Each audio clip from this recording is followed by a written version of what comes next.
বিশাল IAS দম্পতিৰ নাভূত নাশ্ৰুত কাণ্ড দিল্লীৰ ষ্টেডিয়ামত কুকুৰ লৈ সান্ধ্য ভ্ৰমণ গৃহ মন্ত্ৰালয়ে গ্ৰহণ কৰিছে বিহিত ব্যৱস্থা দেশজুৰি লাগিছে তুলপাৰ এখন ষ্টেডিয়াম খেলুৱৈৰ বাবে মুকলি থাকে খেলুৱৈসকলে অনুশীলনৰ জৰিয়তে নিজকে প্ৰতিযোগিতাৰ বাবে নিজকে প্ৰস্তুত কৰে কিন্তু দিল্লীৰ ত্যাগৰাজ ষ্টেডিয়ামত ঘটিল এক নজিৰবিহীন ঘটনা IAS বিষয়াই জনতাক খেদি নিজৰ পোহনীয়া কুকুৰটো ফুৰাবলৈ নিলে IAS দম্পতি হ'ল সঞ্জীৱ খিৰৱাৰ আৰু ৰিংকু দুগা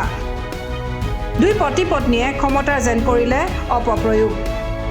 ঘটনা অনুসৰি ষ্টেডিয়ামৰ দৈনিক ক্ৰীড়া কাৰ্যকলাপ নিয়মীয়া সময়তকৈ আগতে বন্ধ কৰি কুকুৰলৈ বিচৰণ কৰিছিল ষ্টেডিয়ামত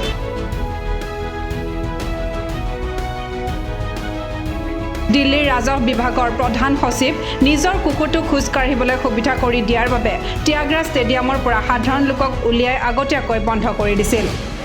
সান্ধ্য ভ্ৰমণৰ এই দৃশ্য আৰু ফটো সামাজিক মাধ্যমত ভাইৰেল হোৱাৰ পাছতে জাঙুৰ খাই উঠিল সচেতন ক্ৰীড়া মহল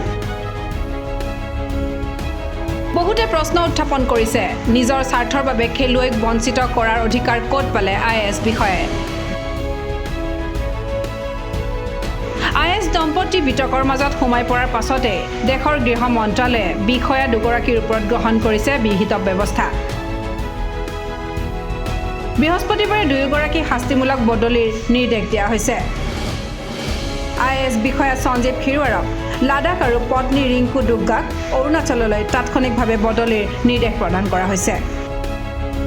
লগতে এই সন্দৰ্ভত কেন্দ্ৰই দিল্লীৰ মুখ্য সচিব নৰেশ কুমাৰৰ পৰা বিচাৰিছে প্ৰতিবেদন